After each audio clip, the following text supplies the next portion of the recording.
was a teenager. How could you let me do this? How could you let me make this decision? Hey, it's Glenda. So every time this Jan's Trender movement topic comes up, it gets a little dicey.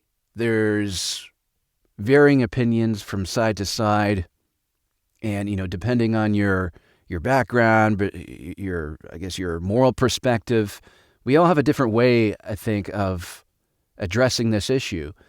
But I think what it's coming down to is something pretty simple and something that used to be pretty popular that we've pushed to the side. And so I want to bring up this video that's, to me, I already watched it through, and it's heartbreaking for me. So let's watch this, and I'm going to comment at the end of it. I don't know what to do anymore. I am now 20 years old. I started medically transitioning at 16.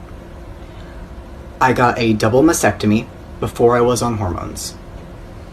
Whew. And then a few months later, I was put on testosterone. This isn't the solution. Destroying my body, my life. I was a teenager. I didn't know better. I was... All right, so this is compilation, and that's it right there for me. It's this, I was a teenager. How could you let me do this? How could you let me make this decision? And that's the atrocity that's happening right now, to be honest with you, is these doctors that have the gall to exploit young kids like this. Now, this is a very politically charged subject. There's a billion-dollar industry behind this when it comes to not only the surgeries, but the medications, the therapies. Big Pharma is making a killing on this, as well as these surgeons that are conducting these surgeries.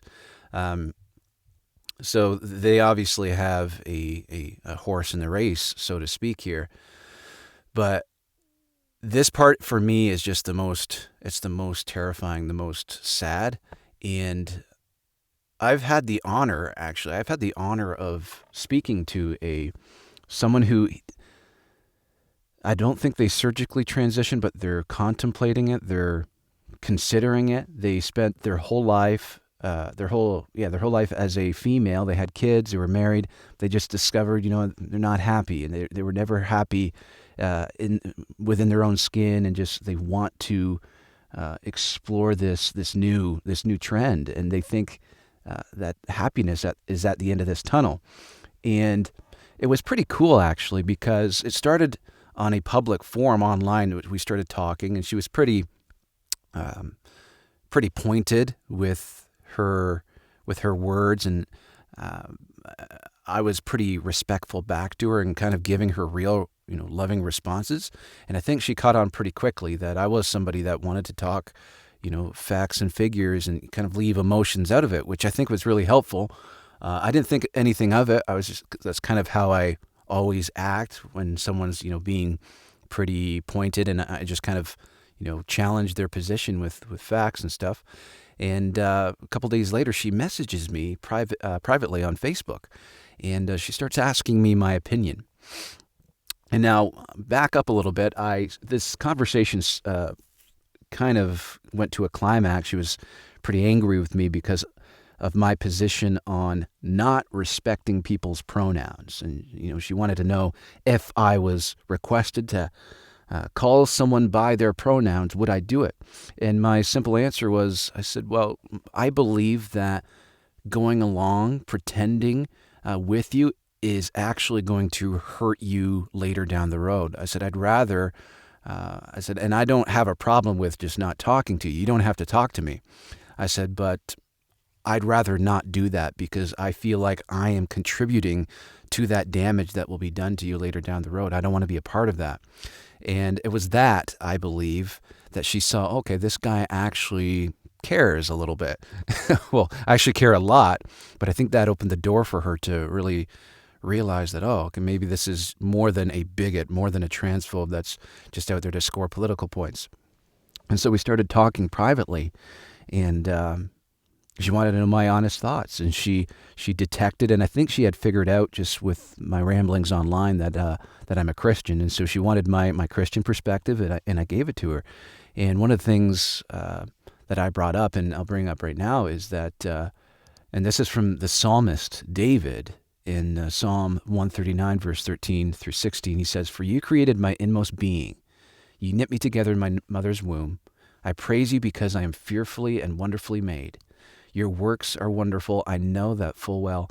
My frame was not hidden from you when I was made in the secret place, when I was woven together in the depths of the earth. Your eyes saw my unformed body. All the days ordained for me were written in your book before one of them came to be." So it's this entire idea that God loves you the way you are, that every step of your development and he's saying even before you were formed, that he had a purpose for you, that he had a plan that wasn't ever going to be thwarted, meaning that every step of your development was intentional by God. And I think this is what things need to come back to, and this is what I tried to convey to this person. I think biblical principles have been pushed to the side for whatever reason. I think it's because we were embarrassed of this invisible sky daddy. I mean, that's the common argument, right? But the alternative to that, what's the alternative? That's what I like to ask. I think I'll get a t-shirt that says that. Well, what's your alternative? Because when we take God out of society, when we take God out of the things we believe, we're taking away the anchor of our morality. And I believe that's why we're in the mess that we see today. So I'm of the opinion that it's time to stop being embarrassed about God. Like, start reading these things and recognizing that, oh, look, God says that we're perfect, that the way we were made, that we were born not needing to transition, that we were born not needing to please anybody.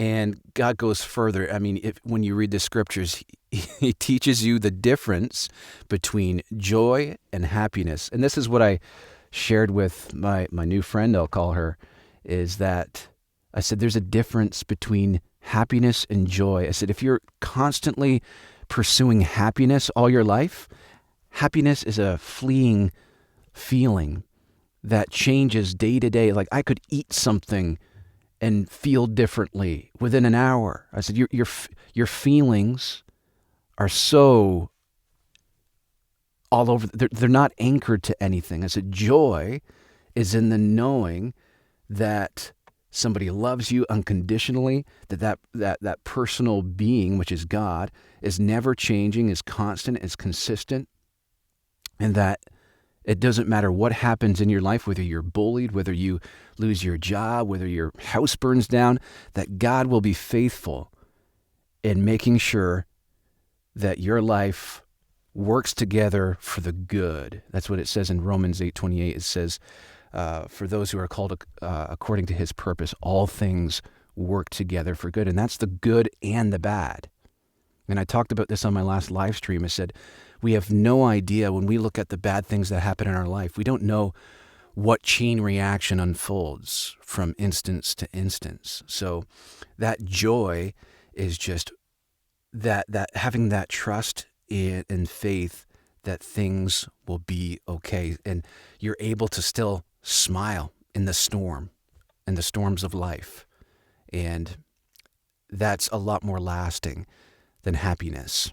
So my prayer for these young kids that are growing up in this culture, this woke culture of having to accept this stuff or be canceled or be considered a bigot, my encouragement is for parents to start equipping their kids in a way where they believe that who they are, their worth specifically, their worth is unchanging, that they don't have to be cool for their peers.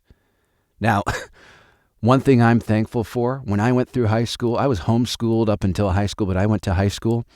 One thing that I was so glad that my parents instilled into me was I didn't give a rip what people thought of me. It didn't mean I went and did stupid things, but it was just my identity wasn't wrapped up in what people thought about me.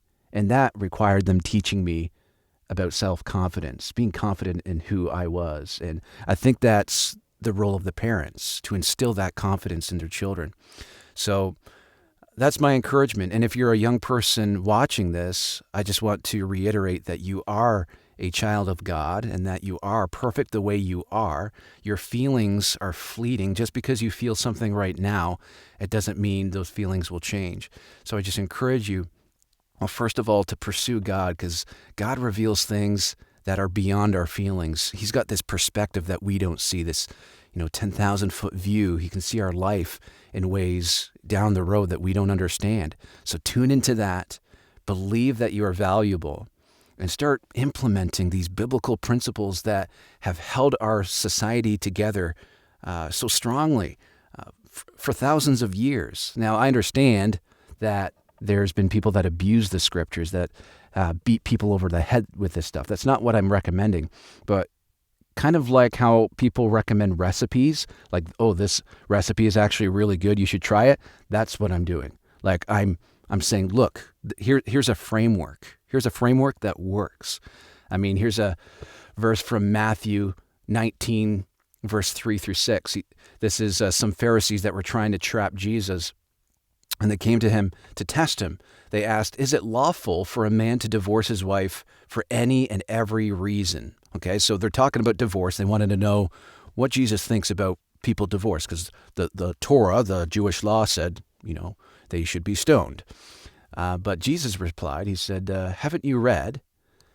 And he's referring to the book of Genesis. So Jesus is going back to the book of Genesis and saying, haven't you read that at the beginning the Creator made them male and female and said, for this reason a man will leave his father and mother and be united to his wife, and the two will become one flesh. So they are no longer two, but one flesh. Therefore, what God has joined together, let no one separate. So what he's doing is he's referring back to what God did in the beginning and propping that up as a framework. Follow this is what he's saying. Follow this, and you will flourish. And we know that from the studies we look at. When two mommy and daddy stay together, the kids flourish. They do better. Now, every family situation isn't always perfect. That's why I always recommend going back to the scriptures. Stay in tune with this God, because when mommy and daddy come together and allow God into their relationship as well, they start serving one another and they start being good role models to their children. And guys, this is a huge topic. And this is why I go live on Mondays, every single Monday, 12 p.m. Eastern Standard Time, and we talk about this stuff. But let's dig into the Word of God again. Let's tap into the supernatural, because the enemy, he's using supernatural weapons against us. So let's fight back. Thanks for watching. Hey guys, thanks for watching. If you enjoyed this, please hit the subscribe button. And hey, guess what? I'm actually on TV. That's kind of weird for me to say, but you can actually click the link below, and it's coming pretty soon apparently, but you can actually watch me on Roku, Apple TV, Amazon Fire Stick, and a few other sources. So make sure you click the link and go do that. Take care.